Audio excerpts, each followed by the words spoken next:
Hello out there, and welcome to episode 153 of the Michael vs. Jason Horrorcast, where we love to bicker, argue, and debate all things horror, mainly one movie chosen at the end of each episode by the Devil's Wheel, so make sure you stay tuned for that. And for this week, we're answering the age-old question of, what if you were filming a porn, and all of a sudden there was a serial killer on the loose? I mean, it's something along those, like, it's just the age. It's a tale as old as time. I'm obviously talking about X from 2022. And we're going to dive into all things from this movie, and we're going to spoil the absolute shit out of it. So if you haven't seen it, it is relatively newer. Maybe you haven't. This is your chance to pause, go watch it, and then come back to the show, or buyer beware. We are going to ruin it. But as always, I am your host, Mike, and joining me, members 2 and 3, Jason and Kirk. What's going on, gentlemen? What's up? What up? What up? What up? I'm glad you guys put a lot of thought into that. All my thought was into the Beauty and the Beast song. Can you sing it for us? You tapped all my Beauty and it's so beautiful. It's just, tears to my eyes. I got goose pimples. Ooh. Okay. It's my fault. I opened it up, and this is what we get. It's goosebumps. But we are going to dive into all things X here shortly, and we will rate it, and we'll spin the wheel later, all that. But before we get into that, as we always like to start the show,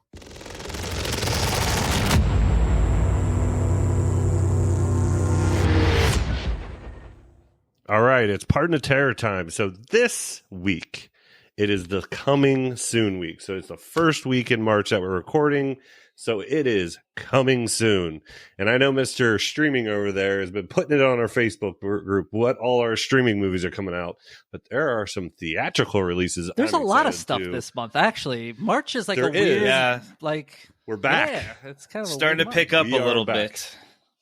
Yes. And so I have to take the first one here.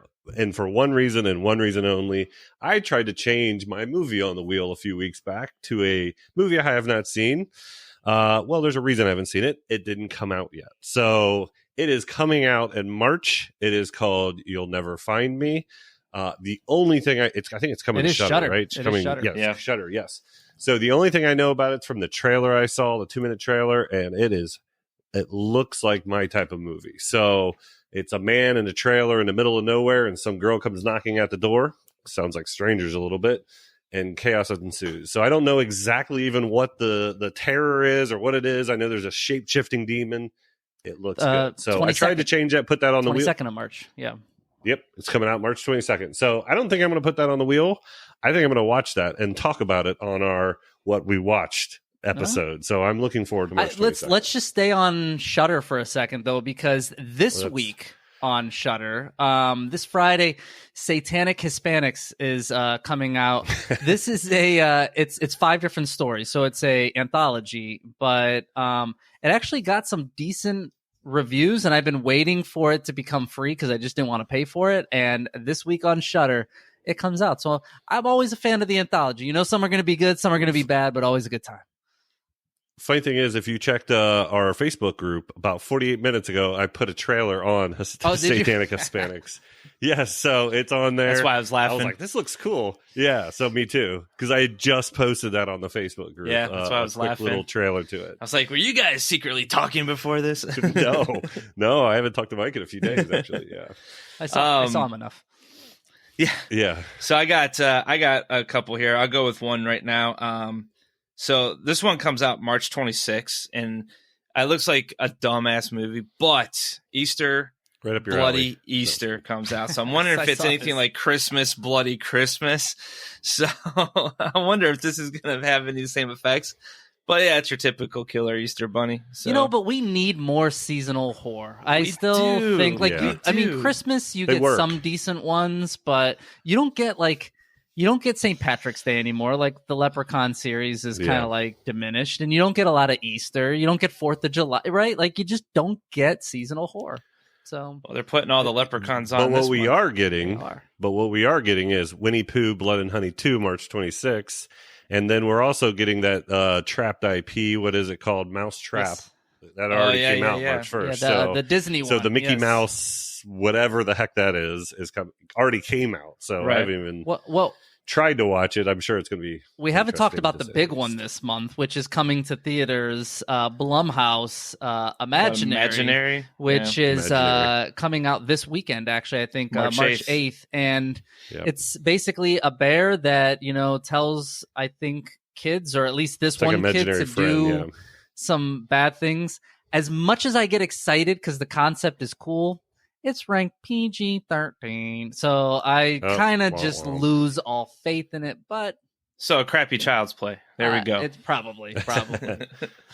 They also have the Piper coming out. The Piper's coming out March 8th. I didn't see the Piper. And I saw Night Shift, and Night Shift looks cool because it's got a couple people I know in it. But that's about a girl that's working like her first shift at like a motel, and she comes to believe that the place might be haunted. So it's, I think, a supernatural one, but it sounds interesting actually.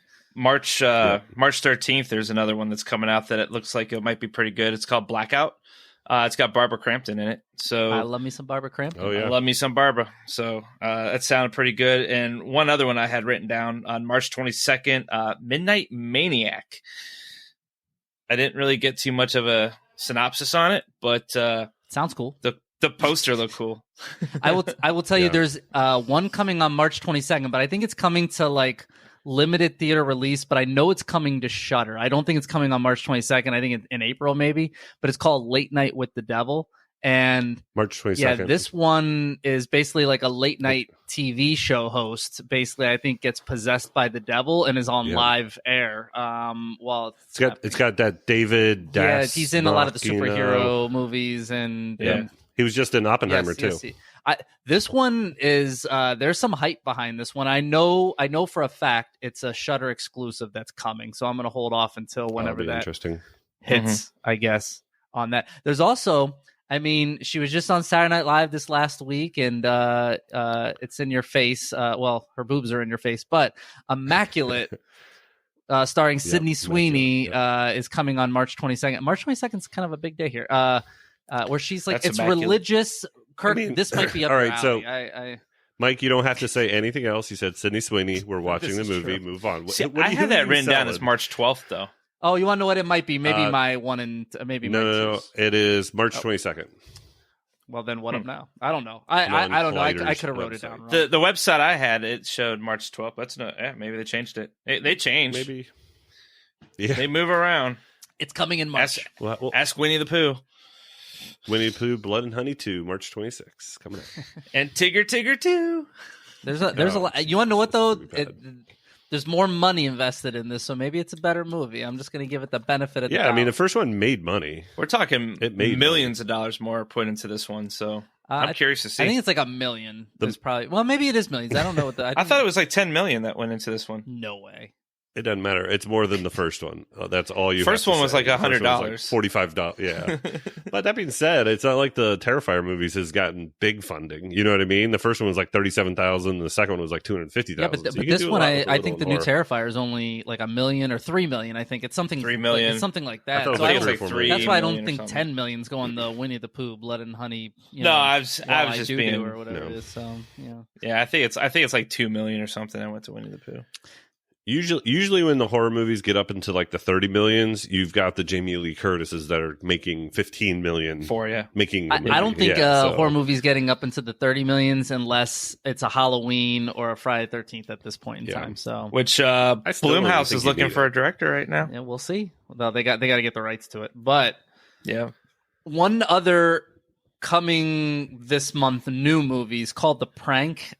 This one looks like more like thriller, but basically there's two kids in a teacher's class. She like fails them on a test or something, so they go viral saying that she killed somebody.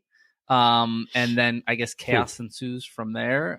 Chaos ensues. I don't know if it's going to be any good or not, but So Jason, I know 30 seconds is coming up here pretty soon, but we've already hit our quota on Chaos Ensues, so you got to figure this out, buddy. Yeah, I'm kind of fucked. Well, here, let me just throw out a couple more before we get to that of streaming. So, Jay, you alluded to it earlier. All the Leprechauns are coming to Peacock this month. So, if you want to watch the Leprechauns, that's one place to go. Poor Things, which is with Emma Stone. There's a bunch of like big name. I can't think of. Oh, that one looks weird. It looks weird, but really it is a artsy. horror movie, I guess, and it's coming to Is Hulu on March 8th. It's a horror movie like Beau is Afraid. Yeah, like, possibly. That's It looks in the same, so bizarre. I'm going to watch it. People love it. I'm going to watch it for you guys, so don't mean worry. anything. I will Thank let you you. know if it needs, because it's also like almost 3 hours long.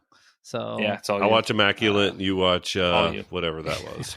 And I love Emma Stone. Like she's like my one of my favorite like female actresses. Like Really, I think she's like Interesting. hot as hell. Yeah, that's like she's like my dream, like my dream crush of a actress. type thing. Emma Stone's Like gorgeous. I love her. Yeah. So she's like you know how like you always have like your like I put actors and I put- actresses. I and stuff. put- That's my actress.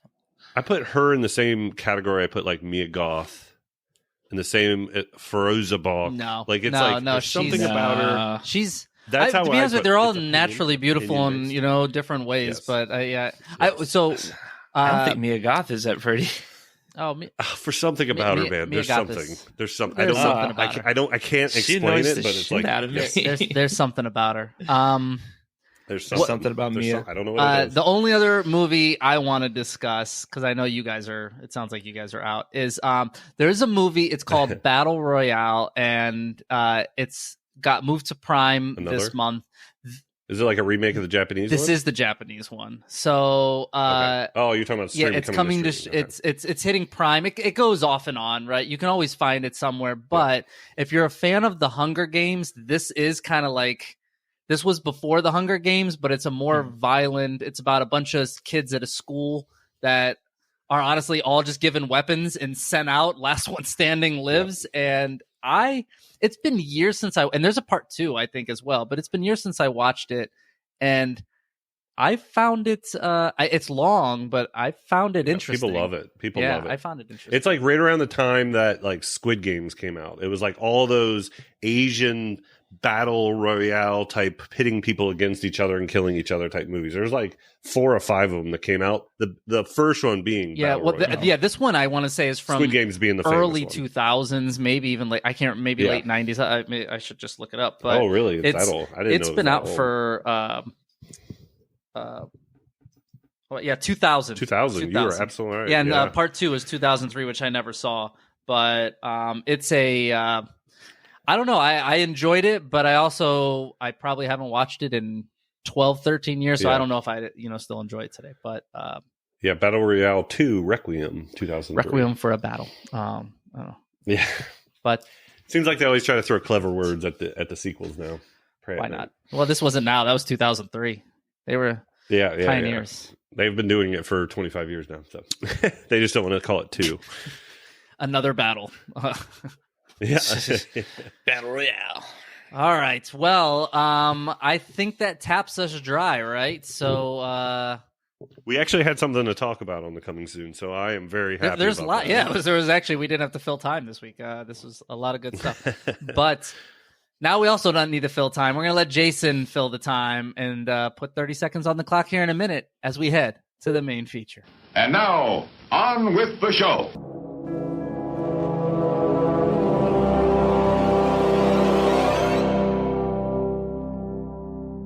Welcome back. And as previously discussed, Jason was victorious again. And Jason took us to 2022, which is He got lucky. He got a bonus. hell froze over, though. The fact that he put a 2022 movie on the wheel is Well, kind of yeah. just You're welcome, Mike. crazy. Yeah, thank you. I appreciate it.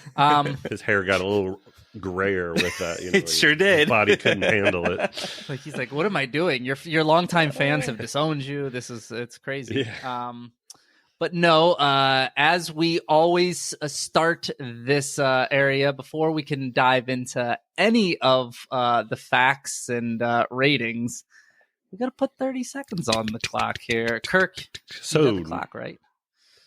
oh, I got the clock, and Jason's got the next word. So we all know what's the play after that. All right, so this takes place in 1979. So basically, it's like these kids and everyone that works in this like strip joint. they're making a porn movie. They go to this elderly couple's farm. The elderly couple are like homicidal, basically Pearl, and she kills like almost everyone. Chaos did not ensue until at all. There's a lot of sex. There's Brittany Snow in all of her glory. Just going to throw that out there. But and then it has a really wicked ending. In 30 seconds, you were at like 29 seconds, but had a half. It felt like it was like 47 seconds long. I felt like he had a lot more time. I miss Jason last year when he would just ramble. We didn't know what he was saying. Yeah, but he was, time, but like you got to give it to him. Like in 2024 is a new Jason. He actually he also has had so much practice this year that yeah. Well, since I've come on, he's had so much practice. Well, hopefully I have more. Jason, congratulations on the victory, and now it's time for Behind the Scream. All right, X is a 2022 American slasher film written, directed, produced, and edited by Ty West. It stars Mia Goth in dual roles, a young woman named Maxine and an elderly woman named Pearl. The film also stars Jenna Ortega, Martin Henderson, Brittany Snow, Owen Campbell, and some other people. Set in 1979, the film follows a cast and crew who gather to make a pornographic film on an elderly couple's rural Texas farm, but find themselves threatened by the homicidal couple. The budget was $1 million and made $15.1 million in the box office. A24 announced X in November 2020. Principal photography occurred from February 16th to March 16th, 2021, primarily in New Zealand. Goth underwent extensive prosthetic makeup for Pearl, and special effects were employed to depict violent scenes in the film. Characterized as a contemporary take on Psycho, Biddy, the film draws inspiration from horror, exploitation, and pornographic films, and it emphasizes the interplay between beauty, aging, and self-worth. The score is composed by Tyler Bates and Chelsea Wolfe, who collaborated to create a soundtrack with emphasis on vocals and synthesizers. The film had its world premiere by South by Southwest on March 13, 2022, and was theatrically released in the United States on March 18, 2022. It generally received positive reviews from the critics. X is the first in a film series of the same name, consisting of a prequel film titled Pearl, released on September 16, 2022, and soon to be Maxine in development. IMDb rated the film a 6.5 out of 10, and there were a total of 10 kills. Interesting. Nice. Interesting. So there's a little bit more stuff on this one. I figured but I kind of separated it because I separated this into my what I'm going to go into my facts. So some other stuff. So basically the day after, when I just talked about the Southwest premiere and stuff like that. So the day after X's Southwest premiere, Ty West was basically held up for 2 weeks for, COVID. He had, no, he didn't have it, but he had to quarantine just like the rest of the cast and everything because, they're filming. Most of the film was filmed in New Zealand. Well, that is when he wrote Pearl and actually had Mia stay back with him, and then they filmed it right after the quarantine. So that was in New Zealand. Let's see here. There actually is an adult film called The Farmer's Daughter. Of course there is. Yep, and like I said a few times here, it was actually filmed in New Zealand, not Texas, and it took 6 hours of makeup to make Goth into Pearl. Jeez. Interesting. You guys got it? Kirk, you normally got some more fun stuff. Hold on. Let me throw something He's digesting. out this week. He's digesting. Throw something out this week. And actually, it's only just because I just read it. This is supposed to be a trilogy, right? But Ty West announced the other day that depending on how Maxine does, he has a wild idea to continue the story for a fourth movie that could fly depending on how part 3 is reviewed. So, thank you. Hopefully it's better than Pearl. I don't have any other facts. You hit a lot. There wasn't a ton because it is a 2022 movie. There's little things here and there, but I found it interesting about because I read it too, that him and Mia Goth stayed after and actually created Pearl. So they created her backstory prior to doing X. And if you watched Pearl, I feel like it does a really good job keeping continuity, keeping the story going, and kind of changing the story from X, what you think of those old people, to now understanding them better. I thought they did a well job continuing that story, and I'm hooked on seeing where it goes. Yeah, I like it. But all right, well, here at the MVJ Horrorcast, we like to use a 1 to 10 rating system, with 1 being honestly just terrible and 10 being a masterpiece in that category. There are 5 different acts that we like to rate, and the first one we're going to dive right into is story beats. And Kirk, what is story beats? Yeah, story beats is exactly what you think it is. It's going to be your story, your concept, the 3 different acts in the movie, just anything that kind of moves the plot along, or things you like or dislike, or nitpicks, or all those little things that usually get caught up in the story beats. So that's what we're reviewing. Well, Jay, it is your movie, so I'll let you kick us off here. All right. So basically, for me, like on the story beats section, this movie reminds me, it's like a porno meets Texas Chainsaw Massacre kind of in a way. Your rural Texas, your rural Texas, 1979. Technically New Zealand, but this is what you're imagining and things like that.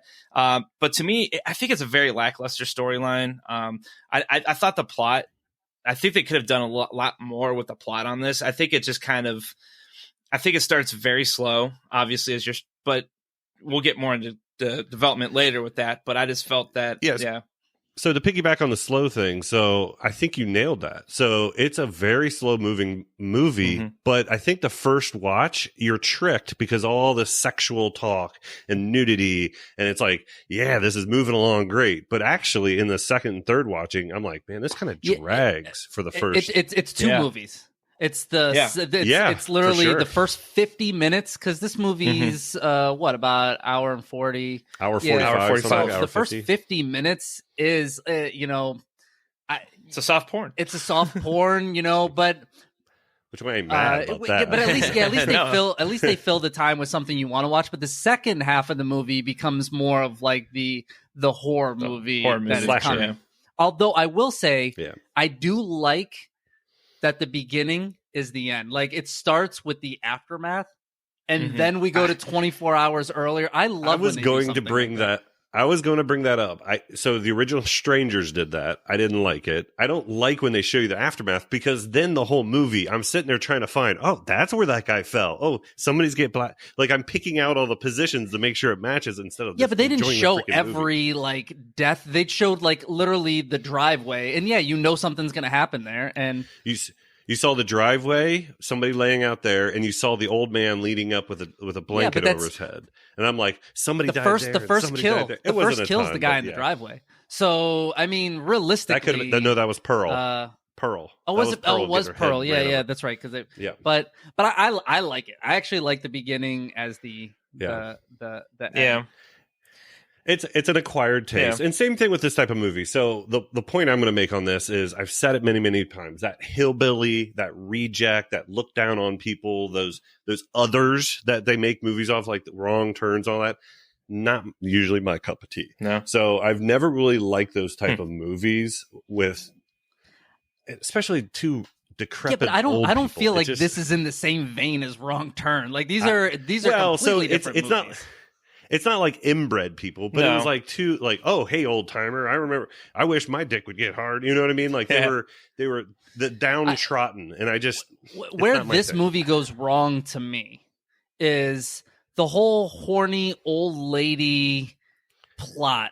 Well, they explain that on Pearl, but they don't explain it here, once again, I'm just looking at this movie. Yes, but, no, I'm with like, you. Even like they throw in the old sex scene of them, like that is more of the plot than any of the movie. Is a porno shows up at a place where the lady's already overly horny and she can't have them, so she kills people. Like, that's the plot. Yep. But I don't like that horny old. They lady. had the Christian undertones too. They had the Christian undertones. Yeah, and that's like kind of like what I wrote down. I said it tries to be deep with sex, religion, and personhood, but it's very shallow. And it just, like I said, I think the third act is the entire, like, it's the absolute best part of this movie. It's the glue. It is. It's the absolute glue. But I think the first like hour of this movie, like, it's just like, okay, let's get to something here.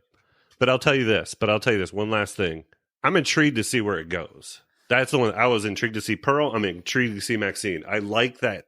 I like Mia Goth. I like what she's doing. But I think that's going to be because of some of the things that we're about to dive into here. Sure. But Jay, oh yeah, give us the rating here. What do you got here? Well, since this is my movie, I'm going to go very high, and I'm going to give it a 4.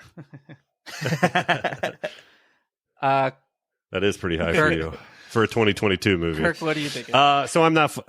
So I'm not far off of Jason. I'm a 3. It's just not my cup of tea with the hillbilly rejects type thing. And it's just so I give it a 3. So, but I'm intrigued. Like I said, I'm intrigued. I honestly didn't think I'd be the highest one here, but I am. Not much though. I'm a 5. So like we're all right around the same thing. I think the second half is actually what I'm looking for, and even the first half, it kept me entertained. But Kirk, I agree with you wholeheartedly. The second time, it was much harder to be like, when does this thing start to pick up? But I did pick a couple extra Easter eggs that I did not catch the first time. So, sure, absolutely. So especially after seeing Pearl, you kind of, yeah. So that takes us to act number 2, which is what we like to call the ARC, ARC, which stands for acting, relatability, and character development. And I'll go in here. So I think it's funny. It's funny. I think they do a decent job of, first off, relatability. I think they're trying to act like really bad porn actors. But that's what they wanted them to do. It. Like, I mean, they're good at acting like bad porn actors. This cast is good. This is actually like a good cast. Like Jackson is Kid Cudi, and Brittany Snow, who's Bobby Lynn, and Ortega. Let's all get this real quick. Kid Cudi was the best character in this movie. Him and Wayne. I like Wayne too a little bit, which is So the problem I have with Wayne, which is Martin Henderson, right? Yeah. He was giving us his best Matthew McConaughey. Yes. That's what he was doing. Yes. He was doing his Matthew McConaughey. And you recognized him. He was in The Strangers the week before. He was the dad. Mm-hmm. Yep. We're just we're going through his catalog and we don't even know it. Yeah, we are. Yeah, why not? I didn't even realize he was in this until we started watching it too. I was there. Oh, I remember Matthew McConaughey wanted. Yeah. But I put in here, everybody acts like really bad porn actors, but that's what they wanted them to do, so it's pretty good. I love Kid Cudi's Jackson Hole character. I thought he was the best character, and he was way underused. Like, I could have watched a Jackson Hole movie, which would have been. Hopefully, we'll get that one day. I'm gonna disagree with you. You. Took a shotgun to the chest. I'm gonna completely disagree with you, and the reason why I have my name as "I'm sorry, Miss Jackson," not just for the song, but because I'm sorry, Miss Jackson, that your son had to be in this movie. Because, like, I'm sorry, his part was so boring, and it was just like he was great. I thought he was terrible. He was great. I think I love he was great. Mia Goth, I thought she was the best in this just because of having to play both roles. So I think that, having to have that prosthetics on and all that was impressive. Most people didn't know it was her. No, most people didn't know it was her the first time watching. You had to go back and look, or if you saw it in the pictures, it was definitely different. But if we talk about relatability and character development, can we even talk about that in this movie? It's a what's the word I'm looking for? It's a making fun of that porn 79 culture. So it's like hard to relate to that type of stuff. And there is no character development. No, it's not. They tried to develop the RJ kid because his girlfriend's like cheating on him, and you're supposed to feel that or something. She's not cheating on him. It just didn't resonate. She just did that porn. Yeah. I mean, if your wife did that, would she be cheating? Listen, yeah. No, you're right. I'm not bringing my wife to porn shoots and then saying, "Listen, it's only a movie." It's and she uses the words against him. What I will say is this: it's very grindhousey. Oh well, it starts that way at least. But they quietly make the characters likable. Like those, I think all those people in the house. They make them human. I thought it made them. No, I thought they made them extremely likable. Completely unlikable. Except for Kid Cudi. I'm all about Kid Cudi. I didn't care who died. Kid Cudi was fantastic. I think they make Wayne likable. Yes. They make Mia Goth likable. Like Jenna Ortega she went from likable to unlikable. But her boyfriend, I don't know, he was just all right throughout. But like. He was always but Brittany Snow, they even like humanized her, like when they're singing and stuff. I mean, they do a good job of showing like, hey, we're a close knit family, even though we're doing this and we care for each other. Well, they're a close knit family because they're strippers. Yeah, but it doesn't matter. They work together. But my point is like, but you know what? At the end of the day, like I thought the acting was decent at times. Like mainly for Mia. Other than that, like I didn't give two shits about anyone. I thought with the first hour that was kind of just boring, I wish they would have done a little bit more character development within that stage. Like kind of like introduce them a little bit, like maybe a little bit more background on some of these guys. Why are they doing what they're doing now? Obviously we learn more on Pearl, but everybody else, it's like, okay, why are you doing this? Why you want to do this? Why are we going here? Why, Well, you know why they're You going could have done there. more. Like that's all like Mia Goth. Yeah. You know that like she's the preacher's daughter. Like, and all the hints Yeah. are there early Yeah. in the movie, which is some of the Yeah. Easter eggs I caught now. the second time, third time going televangelist, through. the yeah, televangelist. like so you Yeah. you Now, kind of so- get the gauge of like some of these characters already. I'll agree with you, Jason, but I only agree with you post watching Pearl. Like I just watching this movie by itself, I didn't think Mia Goth was that great. I think she was okay. Right. Like I think she was good. Martin Henderson, who played Wayne, the second and third time watching this through, you can kind of ignore the Matthew McConaughey, and he kind of grows on you a little bit more. So I agree with you. Jackson Hole, I loved his character. I just can't get over it. R.I.P. Jackson Hole. So I don't know. It just was. Well, Kirk, tell me, what is myth? What is myth? Yeah, what is it, what does no, it equal? Meh is exactly where it sounds. So I'm a 5 on this. I think everybody did the part that they were supposed to be. They looked like they had camaraderie together. They played off each other's sentences they had comedic timing off each other. So that was good. It just, there was no development, no relatability, no likability. So I have a feeling I will be the highest on this one as well, but slightly. I'm a 6 here. Once again, Yeah. I like Wayne and Jackson a lot. Jay, I wrote down the same thing. Goth playing 2 parts I thought was really good, and I think they talented. quietly did a good job with this ensemble. I think is really good together, and I think you add that all together, Yeah. it has its flaws. That's why it's a 6. I'm just slightly above average. I think you're absolutely right with the ensemble being a good, like if these group of people did another good movie, I think they would kill another movie. Like I think they work well Yep. together. Well, I disagree, and but I'm giving this a 4 again, and it's all for Mia Goth.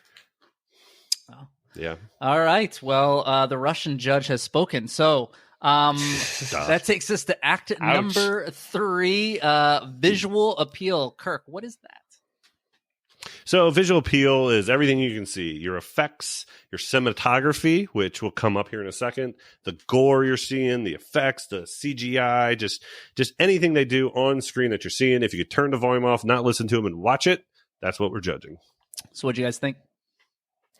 Yeah, so I if you told me this was in the same exact universe as Boogie Nights, I would believe you. It had the look and appeal, and even the character first showing up as Maxine when she pops her head up from doing the cocaine. That's an exact scene ripoff from Boogie Nights. They do it Dirk Diggler. It's more towards the end where he pops his head up after doing the line of coke. It brings me back. It just feels like Boogie Nights. It feels like porn and coke in the Yeah. 70s is probably a thing. Which is It's Boogie probably- Nights. Well, I mean, that's what it. I mean, that's that's when it all really took off. But yeah. the one thing I really loved in this, I thought the visuals were great. Yeah. I loved how the beginning credits and the end credits were just like a porn. They did the credits just like. Oh, I didn't even pay watch enough attention to porn. that. Please describe. What is That's that? just how- What is that like? What is that? Yeah, what is that like? Tell us about Debbie Does Dallas there, Jason. Oh man, it's been a long time since I've seen that one. But no, seriously, that's like the way with the music and Yeah. everything that's how the credits were in like the 70s porn. Yeah. And that's And speaking of 70s, Jay, you hit the nail on the head, I think, in the story beats. I'm a huge fan of Texas Chainsaw Massacre and stuff like that. And the vibe Yeah. is just pouring out of this movie at the beginning, and how it's shot, like in the different type of millimeter film, I think it is maybe. Like Anytime they were showing the porn, it was an 8 yeah, millimeter. that's just that was done so well. Yeah. I was a fan of it. So the purpose of this movie's cinematography, what they showed, the visuals you saw, was 100% to make you feel uncomfortable. Yes. That's all that they were doing. Yes. If you notice, every good sex scene would layer in those old people doing something, and it's just like it would ruin your excitement of that scene, right? It just everything, even that dead cow at the beginning, it just wouldn't let you feel comfortable in the movie you're in. And I think he did a great job, even so much as their transitions. If you notice, they had those very generic flashing. Well, yeah, they had the flash like between 333 a couple times. It just it never made you like, because that's not a smooth transition. You feel that, you see that, it's like your brain just never kind of settles through this whole movie, and that's part of like the slow start to this movie. You don't really sense it until your second or third time watching it, because all these uncomfortabilities are just feeding you and feeding you. And I think another thing too on the cinematography, which I think you kind of alluded to, but like in a way though, it fits the tone. Like I think throughout the movie, it just everything that was done, everything just fit the tone of the movie, and like, everything just kind of like it pieced together like pretty, like an easy puzzle. Yeah. And it just worked. It was like a very 97 slasher-esque style feel to it. 79. Yeah, 1979. Not 97. Yeah, I will tell you there are two scenes that I thought the cinematography was amazing. And one is when RJ is getting stabbed to death, and you have the floodlights of the car on, or the headlights, and the blood splatters on the headlights, and it turns everything red. That is such a beautiful, like, looking scene. Like, it just the red reminded me of Mandy, though. Like, I had Mandy still on the brain. I was like, well, yeah, but I loved it. I'm with you. Completely different. Yeah. Like, this makes different. Perfect sense of why there's random, lights being used. Blood doesn't really make lights glow, but it does. It worked. Don't get me wrong. It's my favorite scene in the whole movie. I think it's amazing. And then the other one is where Maxine is swimming and the alligator is coming and they shoot it from overhead. The timing of that. Such a great freaking scene. I will appreciate the timing of that alligator to her race, because every time you look, your brain does the calculations if she can make it back or not. And every time you look at it, your brain is telling you she's not making it. And then you see she's not making it. She makes it. But yeah. It's perfectly shot, perfectly done. Yes. Well, I guess it's time to rate this, and I get to kick this one off. I'm sure I'll be higher than you guys again, but I'm a 7 here. I thought that visually, this looks really good in a lot of different areas. Still a little to be desired, from time to time, but I think we talked about it. To me, this is a 7. Jay, where are you landing? I'm not too far behind you. I'm a 6 here. I think this was probably one of the best parts of the movie, was the visual appeal, the cinematography, the effects. It all went hand in hand with the gore that we got. So, Mike, you are not the highest. I am the highest. I gave it an 8. So I thought the visual appeal and what this director did with this movie, and with the budget they had, they knocked it out of the park. It felt, it looked, it made me uncomfortable. It did exactly what they were trying to do. Well, that takes us to act number 5, which is sound design. And that's 4. Oh, 4. Numbers are hard. My math ain't mathin'. So, so sound design is basically just that. Anything that has to do with sound from the movie, from the soundtrack to the dubbing to, I mean, that's kind of the main thing, I guess. But the sound design is where we are. What are we thinking, guys? Yeah, so I broke this apart into 2 different sections. Uncomfortable, because I've been saying that a lot in this review, and stuff I love and I kind of locked in on. So the stuff, the main score of this was like a girl moaning during sex, probably from a porn, that they just kind of changed and reverbed, and it just kind of stuck with you, and they used over and over and over again, and it did its job. It made you feel uncomfortable. But what I loved was Don't Fear the Reaper by Blue Oyster Cult, Landslide by Fleetwood Mac, their singing session around the room there. I thought that stuff was brilliantly done, brilliantly mixed. The score is great to me. Yeah, I think it sets the mood. I mean, you got, For sure. Yeah, I think there's a lot of good loud jump scares in this, which I think kind of play into that. It sets you up for everything that's getting ready to come. The score was decent. I didn't think it was anything memorable, but I always love a movie. It was creative. Yeah. It was creative, though. Yeah. It's different. That is different than any movie out there. The score was creative. I'm more into. This is your movie, Jason. Defend it. No, I can't. I'm just kidding. I'm just kidding. But I'm like you. I love movies that have like a soundtrack, and this had a good soundtrack.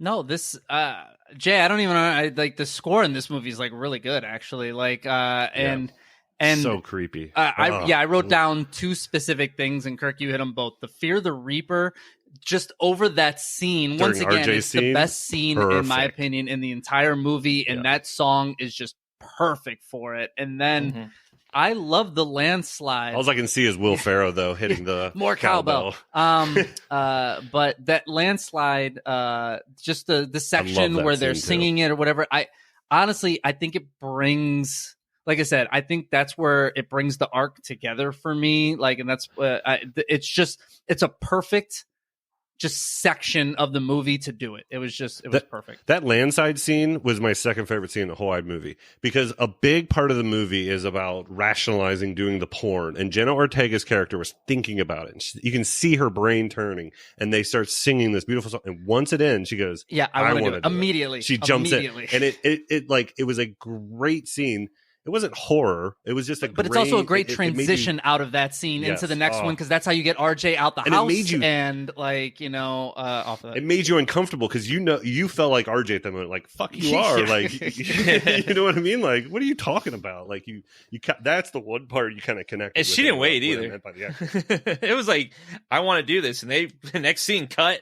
well, I mean, for everybody that was there, they're like, we can't let her not think twice about this. So no kidding. Yeah, but Landslide by Fleetwood Mac, that's a great fucking song too. It was perfect for it. But but Jay, back to you on this. Where do you rate 70s music? I figured you'd be high on that, man. 70s music. Oh, you're not stuck in the 70s. Never mind. Maybe he is. I like 70s music, so they're I'm a 5 though. It's and it's for the 70s music. And I like like I said, the mood I think in this movie was pieced together perfectly with the music. Just wasn't a fan of most of the other stuff. Kirk, where are you on it? Yeah, I'm at a 7. The score made me feel uncomfortable.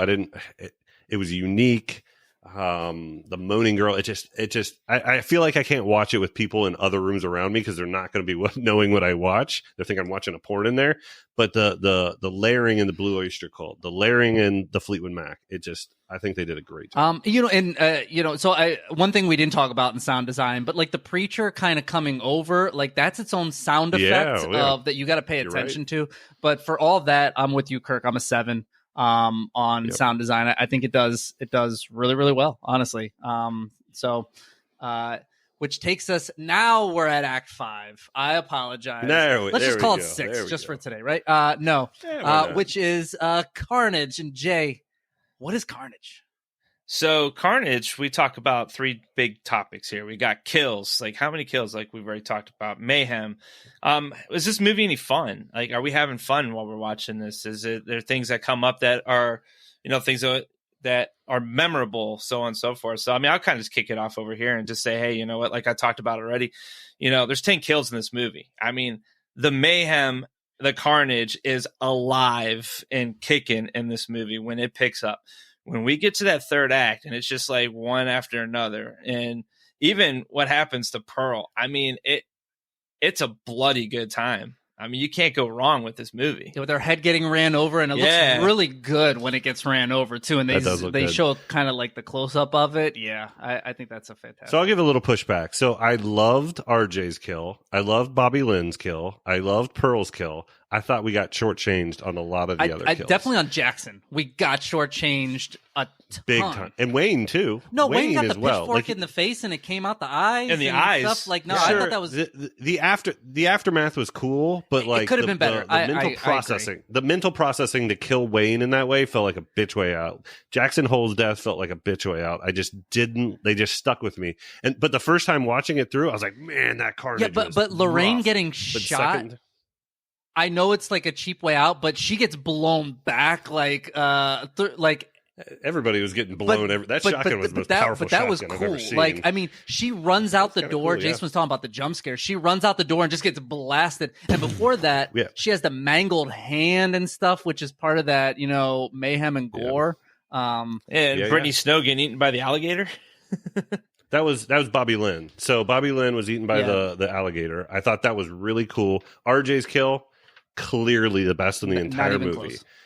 Not even close, right? I thought it was okay. And then one thing that kind of bugged me too, we had these two geriatric killers. One's taken out by a broken hip. One that's Yeah, taken but out isn't by a that jump part of scare. the it- part of the humor in this, the dark humor that's out there that I is guess it bugged me legitimately more they than are anything. old. Yeah. They are old. I mean, like Yeah, They're so old they can't have sex. They're worried about No, dying well, she can. from a having heart sex. attack. he's worried. I laughed Yes. that he finally does have sex with her, and then he still He dies of a does. heart attack from getting jump scared. from a jump scare. Yeah, But Jenna Ortega took him out. that cow at the beginning though also looked fantastic, and they do the zoom in of like the Just making you feel uncomfortable. car Yeah, and the cow. Like I don't know. I think there's a lot of you know what they messed up there though? what. What they totally messed up with the cow scene is that there's as a joke, they should have had like that, from the Texas Chainsaw Massacre, how they always do the picture taking. the picture thing. That would have been great. Yeah, but then been they too would have on the got nose. dragged through the coals for like, oh, they're trying to steal, I know, but It it would have been like a obviously, yeah. homage, I mean, what do you think about the homage. like we talk about the carnage of this, but I think this movie's fun because I think even the very beginning fun. part it's still the making of a porno. Like, I mean that it's On a first watching, it's a lot of fun. yeah it was harder in the first half. But on they the do second. cut it. They do cut in a lot of things during the porn section that you're talking about that made you uncomfortable about being excited about that stuff. Like you keep getting cut in the cow, Yeah. or you got cut in Yeah, the old people, or something along them lines. No, I agree. I just think there's enough in this movie, that I mean, that RJ's I kill did was- have fun with it. RJ's RJ's kill skill is just almost set violent. my score on itself. Yeah, It was so violent. Brutal. It's funny though because with the Wayne with the pitchfork, I wrote down dash could have been better dash, but good jump scare when they come back off of the pitchfork. So it's kind of what you're going with, but that Wayne kill reminded me a lot of the kills in Friday the 13th Part 3 when they were trying to do the 3D aspect of it, and he got hit in the eye, and it's like it 3D'd out. It made me think of Friday the 13th. Yeah, all I I saw was eyeballs, and that was it for me. Yeah, you don't like Yeah. that. so Yeah. Kirk, where do you put your ranking on the Carnage section? Yeah, no, it sounds like I was hard on it. I still really liked it. I gave it a 6. RJ's scene, I mean, gave it almost 4 of those points probably. Jackson Hole getting done dirty, I felt like I needed to mark that down. So I was going to put it in bonus as a negative, but I just threw it in. But there. Jackson Hole got a hole. You didn't see it, though. You don't even see anything that happens to that poor man. That is the meat of the So movie. that's part of Literally. now. I'm a little higher. I'm a 7 here. Was there mayhem? Yes. Did I have fun? Yes. Yeah. Was there yes. The Yeah. only thing is, I think some of the main characters I wanted to see just a little bit more with the death. Yep. Jackson being one of them. They would have just given me a better, or even just shown him after he got shot. Like they show him get shot. They don't even show him. You never get see shot. him again. Yeah, they don't even show him get Mm-mm. shot. You just see the gun pointed at It him. was so good. And he was such a good character. Like that loses 3 points alone for me right there. But Jay, 100%. where do you land here? So this is my highest one, and I'm actually higher than both of you. I actually gave this Wow. an 8. And like I had a lot of fun with the movie. I mean, you got to get even though the first hour is kind of boring, it still has its fun with the porn. Trying to watch them try to figure out how they're going to do whatever, and like it's fun. But 10 kills, you got a lot of kills in this, so it's you can't count out the mayhem here.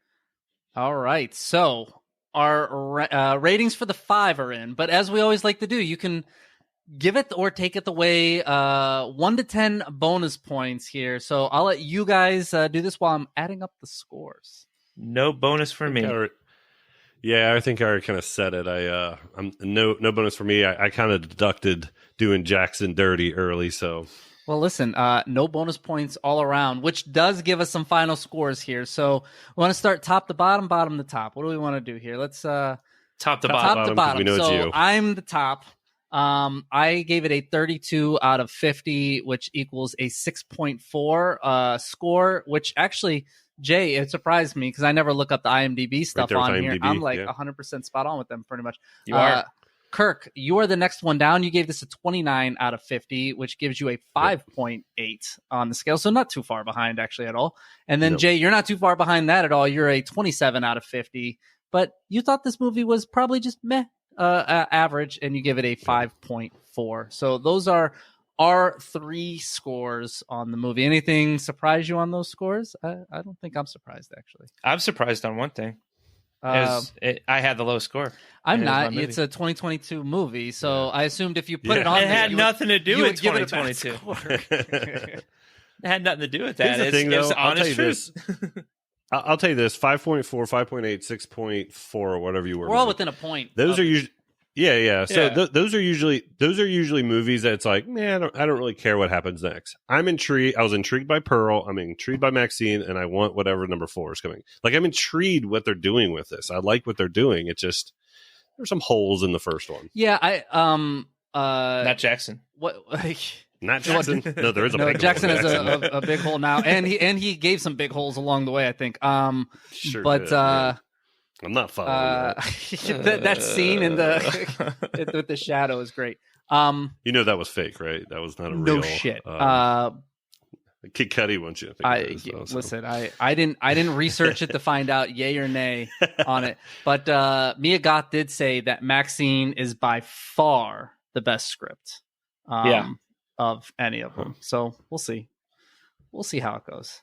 But all right, well that ends X, and it's now time to look ahead to next week and take a ride on the The Devil's Devil's Wheel.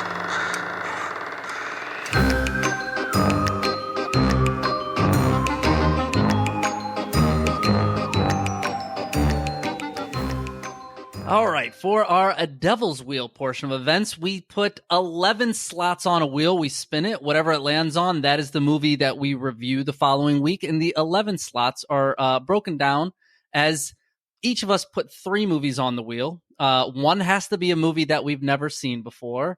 One is a special Devil's Pick section, which is, if it lands on that, we go to a random generator, and as long as we haven't seen the movie, we got to watch whatever it tells us to. And then the last slot is whoever won the prior month gets an extra slot on the wheel. And this month, The devil won. it's the Devil's Pick actually has the There was a extra slot tie. because we all tied last month. So this will be interesting here. But Jay, we'll come to you first because you were the only one obligated to make a change. So what are your 3 movies?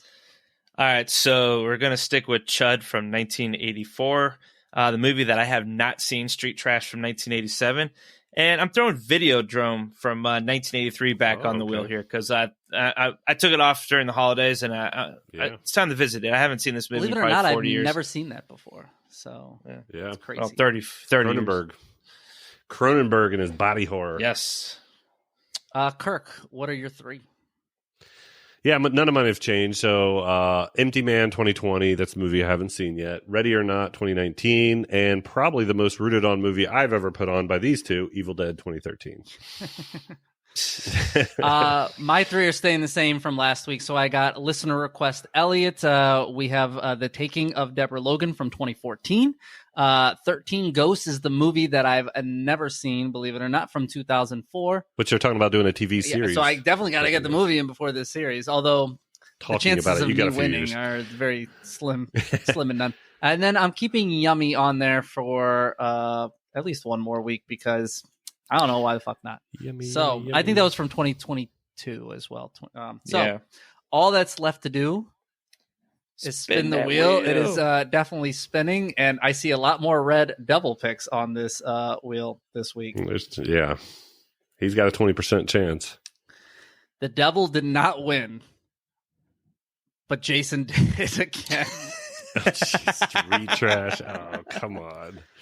It was one click off of, it was on Yummy, and then the last click it goes to Street Trash, and then after that would have been Ready or Not. So those were the it was close to all of us, but Jason wins again. What year is this from? 1987. And you've never seen this course it movie, is. which I've never seen tells this movie. me everything I need to know that it's an 80s movie that you've never seen, which probably means it's going to be terrible. But Which means I now have to find another movie I haven't seen to put on the wheel. Yeah. these 80s I movies. was Yeah, like going to tough ride for that them. out a little bit, you know? That's Wow. funny. So we're at 5-2-1 right now. Just to update everybody, and Jason is now 1-0 in March. So we got that going for us. So that's Yeah. that's great. I'm boycotting this wheel going forward. No, Yes. listen, This is your idea. we'll reconvene, same bat time, same bat channel in 7 days, and we're going to 1987 and for Street Trash. So, hey, well, that is episode 153 in the books, and we appreciate you. excitement Yeah, is it's just jumping out at us right now. beating off of him. Well, we appreciate everybody rocking with us, whether it's one episode or all 153. And if it's only been one episode, what are you doing? Go into the archives, listen to all the other ones, tell your friends. If you go on Apple Podcasts, please give us a 5-star review and leave a comment. It means a great deal to us. For those that want to interact with us, there's a multitude of ways to do it. Mainly our YouTube channel, now over 1,000 subscribers. So we thank you. Kirk's always adding and doing things to that channel. So we thank you for that. We have an Instagram page, which is MVJ Horror on Instagram. You can talk to us there, but the easiest way is our MVJ Horror group, which we've had a nice little uptick in members over the last couple weeks. Let's go. Yeah. Boom. So that is the easiest way Over 700. to talk to us.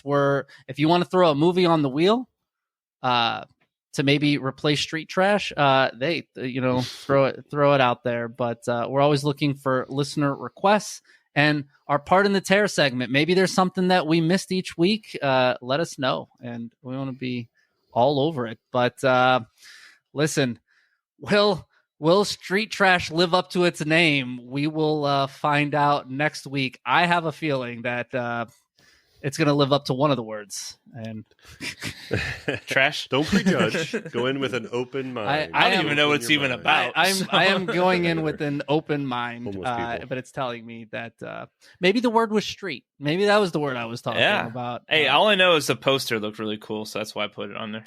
We've never been fooled by a good poster before. I know. Especially in the 80s. Yeah, the 80s were just filled with great. Listen, if it's got good practical effects and whatever, like we could be in for a treat. But 1987. all right, that's it for this week. We'll talk to you next time.